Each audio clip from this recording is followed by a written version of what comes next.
निर्गमन अध्याय 1। मिस्र में इज़राइलियों की दुर्दशा।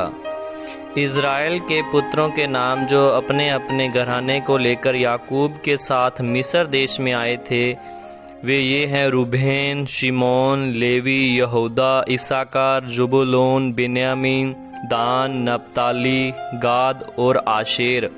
और यूसुफ तो मिस्र में पहले ही आ चुका था। याकूब के निज वंश में जो उत्पन्न हुए वे सब 70 प्राणी थे। यूसुफ और उसके सब भाई और उस पीढ़ी के सब लोग मर मिटे, परंतु इज़राइल की संतान फूलने फलने लगी और वे लोग अत्यंत सामर्थी बनते चले गए और इतना बढ़ गए कि सारा देश उनसे भर गया। मिस्र में एक नया राजा गद्दी पर बैठा जो यूसुफ को नहीं जानता था। उसने अपनी प्रजा से कहा, देखो, इज़राइल ही हमसे गिनती में और सामर्थ्य में अधिक बढ़ गए हैं, इसलिए आओ हम उनके साथ बुद्धिमानी से बर्ताव करें।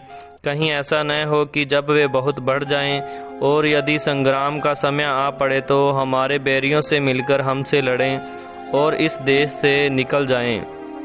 इसलिए उन्होंने उन पर बेगारी कराने वालों को नियुक्त किया कि वे उन पर भार डाल डाल कर उनको दुख दिया करें। और उन्होंने फ़िरौन के लिए पितोम और रामसेस नामक भंडार वाले नगरों को बनाया। पर ज्यों-ज्यों वे उनको दुख देते गए त्यों-त्यों वे बढ़ते और फैलते चले गए। इसलिए वे इज़राइलियों से अत्यंत डर गए।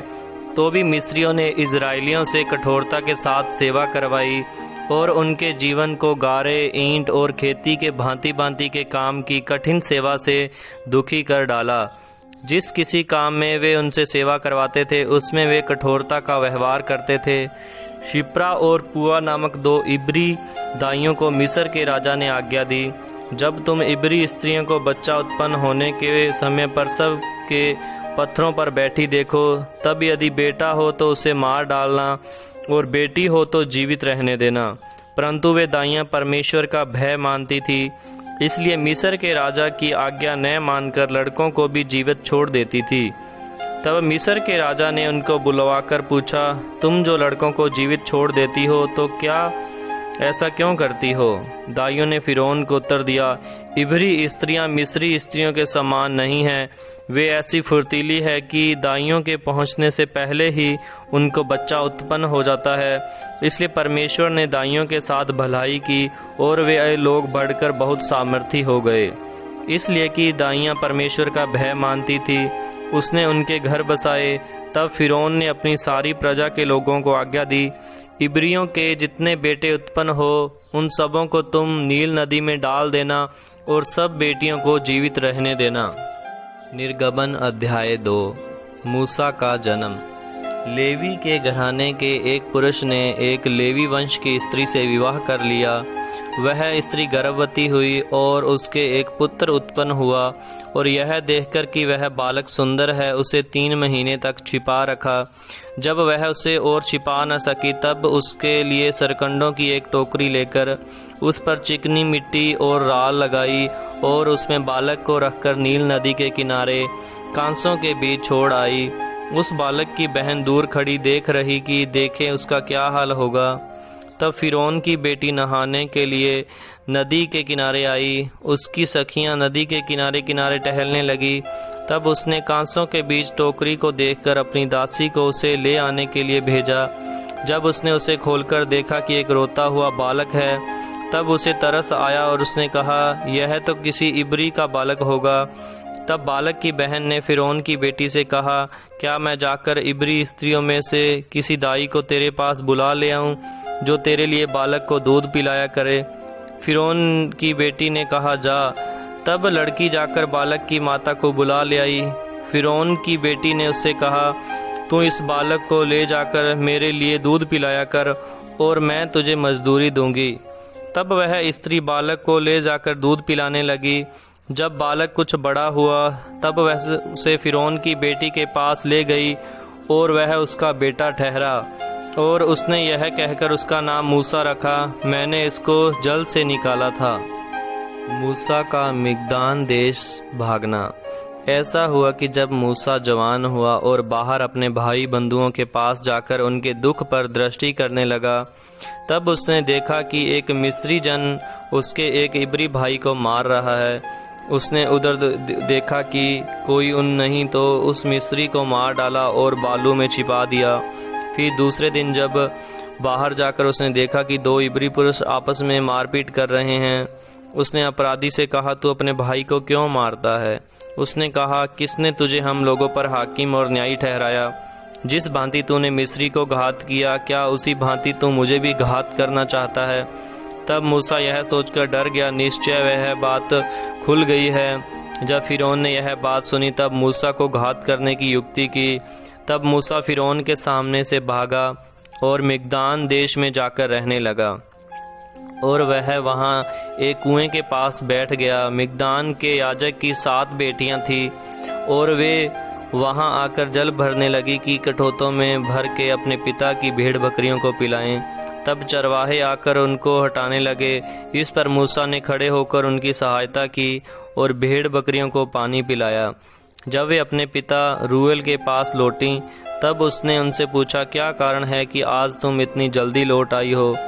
उन्होंने कहा, एक मिस्री पुरुष ने हमको चरवाहों के हाथ से छुड़ाया और हमारे लिए बहुत जल भर के भेड़ बकरियों को पिलाया। तब उसने अपनी बेटियों से कहा, वह पुरुष कहाँ है और उसको क्यों छोड़ाई हो? उसको बुला ले आओ कि वह भोजन करे। और मूसा उस पुरुष के साथ रहने को तैयार हुआ। उसने उससे अपनी बेटी सिपोरा का विवाह कर दिया। उसके एक पुत्र उत्पन्न हुआ। तब मूसा ने यह कहकर, मैं अन्य देश में परदेशी हूँ, उसका नाम गेशोम रखा। बहुत दिनों के बीतने पर मिस्र का राजा मर गया।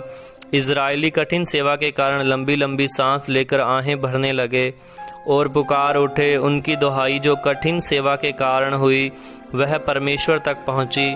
परमेश्वर ने उनका कराहना सुनकर अपनी वाचा को जो उसने अब्राहम, इसहाक और याकूब के साथ बांधी थी स्मरण किया, और परमेश्वर ने इजरायलियों पर दृष्टि करके उन पर चित्त लगाया। निर्गमन अध्याय 3। परमेश्वर द्वारा मूसा का आवाहन। मूसा अपने ससुर यित्रो नामक मिग्दान के याजक की भेड़ बकरियों को चराता था, और वह उन्हें जंगल की पश्चिमी और होरेब नामक परमेश्वर के पर्वत के पास ले गया। और परमेश्वर के दूत ने एक कंटीली झाड़ी के बीच आग की लौ में उसको दर्शन दिया, और उसने दृष्टि उठाकर देखा कि झाड़ी जल रही है पर भस्म नहीं होती। तब मूसा ने कहा, मैं उधर जाकर इस बड़े आश्चर्य को देखूंगा कि वह झाड़ी क्यों नहीं जल जाती। तब यहोवा ने देखा कि मूसा देखने को मुड़ा चला आता है। तब परमेश्वर ने झाड़ी के बीच से उसको पुकारा, हे मूसा, हे मूसा। मूसा ने कहा, क्या आज्ञा? उसने कहा, इधर पास मत आ और अपने पांवों से जूतियों को उतार दे, क्योंकि जिस स्थान पर तू खड़ा है वह पवित्र भूमि है। फिर उसने कहा, मैं तेरे पिता का परमेश्वर और अब्राहम का परमेश्वर, इसहाक का परमेश्वर और याकूब का परमेश्वर हूँ। तब मूसा ने, जो परमेश्वर की ओर देखने से डरता था, अपना मुँह ढांप लिया। फिर यहोवा ने कहा, मैंने अपनी प्रजा के लोग जो मिस्र में हैं उनके दुख को निश्चय देखा है, और उनकी जो चिल्लाहट परिश्रम कराने के कारण होती है उसको भी मैंने सुना है, और उनकी पीड़ा पर मैंने चित्त लगाया है। इसलिए अब मैं उतर आया हूँ कि उन्हें मिस्रियों के वश से छुड़ाऊँ और उस देश से निकालकर एक अच्छे और बड़े देश में, जिसमें दूध और मधु की धाराएं बहती है, अर्थात कनानी, हिती, अमोरी, परिजी, हिबी और यबूसी लोगों के स्थान में पहुँचाऊँ। इसलिए अब सुन, इजराइलियों की चिल्लाहट मुझे सुनाई पड़ी है, और मिस्रियों का उन पर अंधेर करना भी मुझे दिखाई पड़ा है। इसलिए आ, मैं तुझे फिरौन के पास भेजता हूँ कि तुम मेरी इजराइली प्रजा को मिस्र से निकाल ले आए। परंतु मूसा ने परमेश्वर से कहा, मैं कौन हूँ जो फिरौन के पास जाऊँ और इजराइलियों को मिस्र से निकाल ले आऊँ? उसने कहा, निश्चय मैं तेरे संग रहूँगा, और इस बात का ही तेरा भेजने वाला मैं हूँ। तेरे लिए यह चिन्ह होगा कि जब तुम उन लोगों को मिस्र से निकाल चुके, तब तुम इसी पहाड़ पर परमेश्वर की उपासना करोगे। मूसा ने परमेश्वर से कहा, जब मैं इजराइलियों के पास जाकर उनसे कहूँ, तुम्हारे पितरों के परमेश्वर ने मुझे तुम्हारे पास भेजा है, तब यदि वे मुझसे पूछे उसका क्या नाम है, तब मैं उनको क्या बताऊं? परमेश्वर ने मूसा से कहा, मैं जो हूँ सो हूँ। फिर उसने कहा, तो इज़राइलियों से यह कहना, जिसका नाम मैं हूँ उसी ने मुझे तुम्हारे पास भेजा है। फिर परमेश्वर ने मूसा से यह भी कहा, तो इज़राइलियों से यह कहना, तुम्हारे पितरों का परमेश्वर अर्थात अब्राहम का परमेश्वर, इसहाक का परमेश्वर और याकूब का परमेश्वर यहोवा उसी ने मुझको तुम्हारे पास भेजा है। देख, सदा तक मेरा नाम यही रहेगा और पीढ़ी पीढ़ी में मेरा स्मरण इसी से हुआ करेगा। इसलिए अब जाकर इज़राइली पुरनियों को इकट्ठा कर और उनसे कह, तुम्हारे पितर अब्राहम, इसहाक और याकूब के परमेश्वर यहोवा ने मुझे दर्शन देकर यह कहा है कि मैंने तुम पर और तुम से जो बर्ताव मिस्र में किया जाता है उस पर भी चित्त लगाया है, और मैंने ठान लिया है कि तुमको मिस्र के दुखों में से निकालकर कनानी, हिती, अमोरी, परिजी, हिबी और यबूसी लोगों के देश में ले चलूँगा।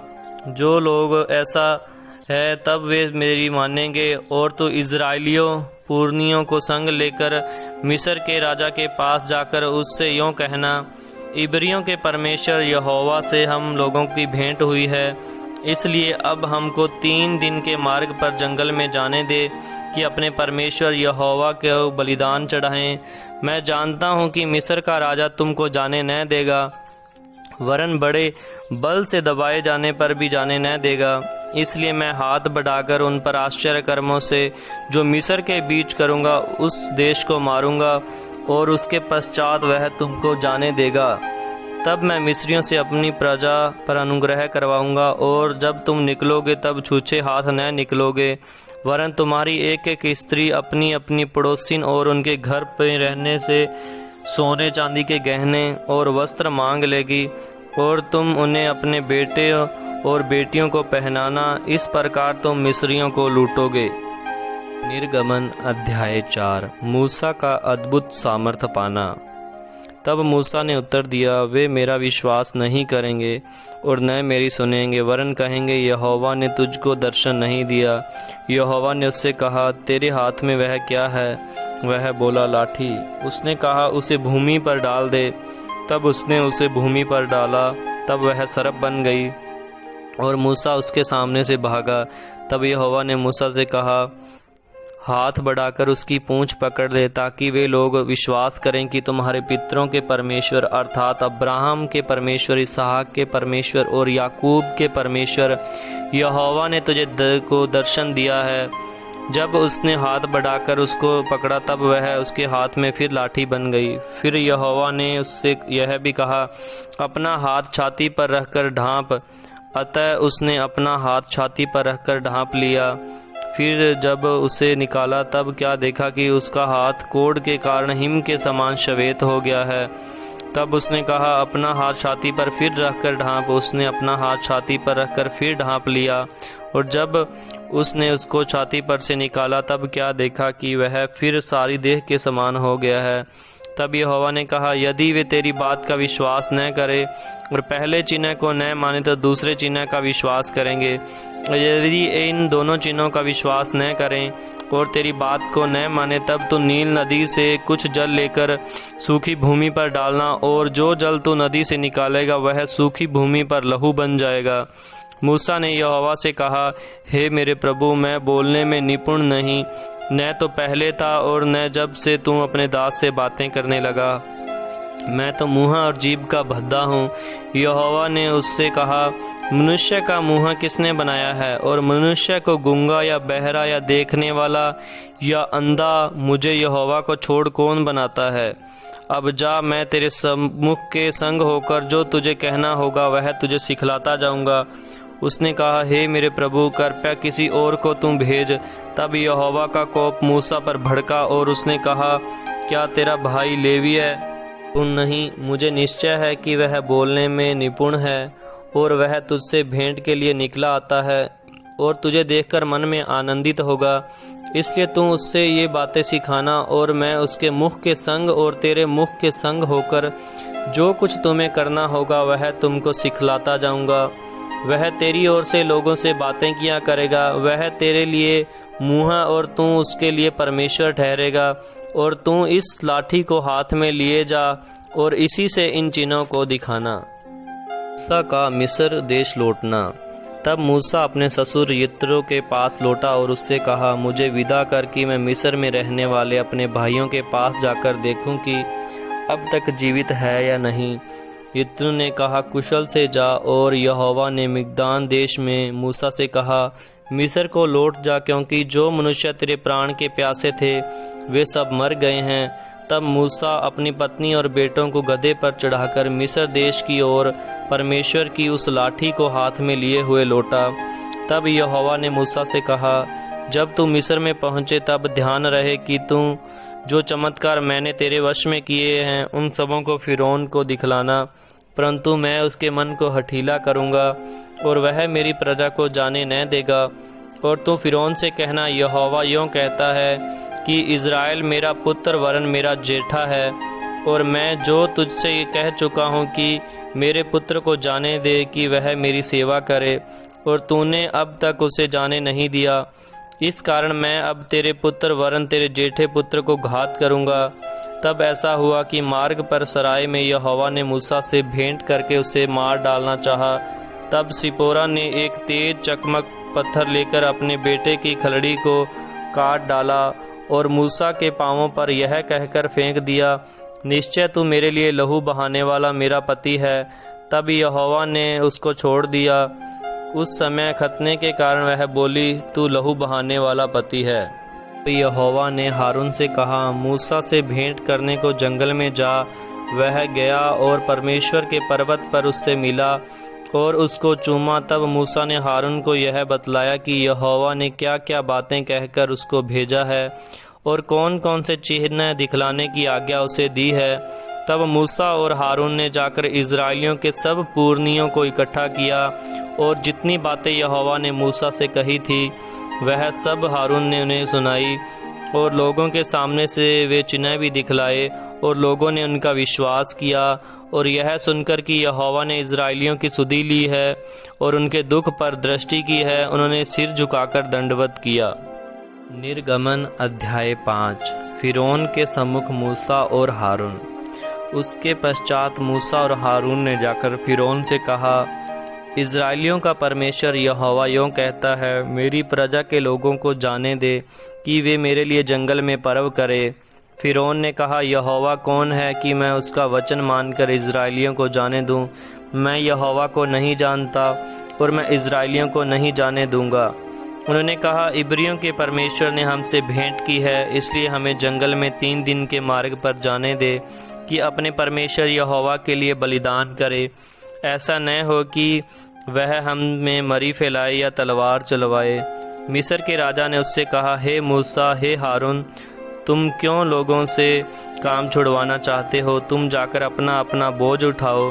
और फिरौन ने कहा, सुनो, इस देश में वे लोग बहुत हो गए हैं, फिर तुम उनको परिश्रम से विश्राम दिलाना चाहते हो। फिरौन ने उसी दिन उन परिश्रम करने वालों को जो उन लोगों के ऊपर थे और उनके सरदारों को यह आज्ञा दी, तुम जो अब तक ईंटें बनाने के लिए लोगों को पुआल दिया करते थे वह आगे को न देना। वे आप ही जाकर अपने लिए पुआल इकट्ठा करें। तो भी जितनी ईंटें अब तक उन्हें बनानी पड़ती थी उतनी ही आगे को भी उनसे बनवाना। ईंटों की गिनती कुछ भी न घटाना, क्योंकि वे आलसी हैं। इस कारण यह कहकर चिल्लाते हैं, हम जाकर अपने परमेश्वर के लिए बलिदान करें। उन मनुष्यों से और भी कठिन सेवा कराई जाए कि वे उससे में परिश्रम करते रहें और झूठी बातों पर ध्यान न लगाएं।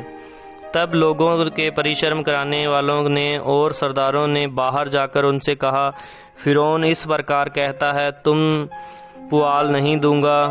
तुम ही जाकर जहाँ कहीं पुआल मिले वहाँ से उसको बटोर कर ले आओ, परंतु तुम्हारा काम कुछ भी नहीं घटाया जाएगा। इसलिए वे लोग सारे मिस्र देश में तितर भीतर हुए कि पुआल के बदले खूंटी बटोरे।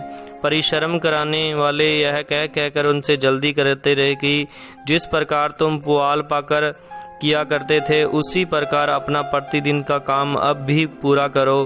और इजराइलियों में से जिन सरदारों को फ़िरौन के परिश्रम कराने वालों ने उनका अधिकारी ठहराया था, उन्होंने मार खाई। और उनसे पूछा गया, क्या कारण है कि तुमने अपनी ठहराई हुई ईंटों की गिनती के अनुसार पहले के समान कल और आज पूरी नहीं कराई? इस्राएलियों के सरदारों ने जाकर फ़िरौन की दुहाई यह कहकर दी, तू अपने दासों से ऐसा बर्ताव क्यों करता है? तेरे दासों को पुआल तो दिया ही नहीं जाता और वे हमसे कहते रहते हैं, ईंटें बनाओ, ईंटें बनाओ। और तेरे दासों ने भी मार खाई है, परंतु दोष तेरे ही लोगों का है। फ़िरौन ने कहा, तुम आलसी हो, आलसी, इसी कारण कहते हो कि हमें यहोवा के लिए बलिदान करने को जाने दे। अब जाकर अपना काम करो और पुआल तुमको नहीं दिया जाएगा, परंतु ईंटों की गिनती पूरी करनी पड़ेगी। जब इजराइलियों के सरदारों ने यह बात सुनी कि इनकी ईंटों की गिनती न घटेगी और प्रतिदिन उतना ही काम पूरा करना पड़ेगा, तब वे जान गए कि उनके संकट के दिन आ गए हैं। जब वे फ़िरौन के सम्मुख से बाहर निकल आए, तब मूसा और हारून जो उनसे भेंट करने के लिए खड़े थे उन्हें मिले। और उन्होंने मूसा और हारून से कहा, यहोवा तुम पर दृष्टि करके न्याय करे, क्योंकि तुमने हमको फ़िरौन और उसके कर्मचारियों की दृष्टि में घृणित ठहराकर हमें घात करने के लिए उनके हाथ में तलवार दे दी है। परमेश्वर से मूसा की शिकायत। तब मूसा ने यहोवा के पास लौटकर कहा, हे प्रभु, तूने इस प्रजा के साथ ऐसी बुराई क्यों की? तूने मुझे यहाँ क्यों भेजा? जब से मैं तेरे नाम से फ़िरौन के पास बातें करने के लिए गया, तब से उसने इस प्रजा के साथ बुरा ही व्यवहार किया है और तूने अपनी प्रजा का कुछ भी छुटकारा नहीं किया। तब यहोवा ने मूसा से कहा, अब तू देखेगा कि मैं फ़िरौन से क्या करूँगा, जिससे वह उनको बरबस निकालेगा। वह तो उन्हें अपने देश में बरबस निकाल देगा।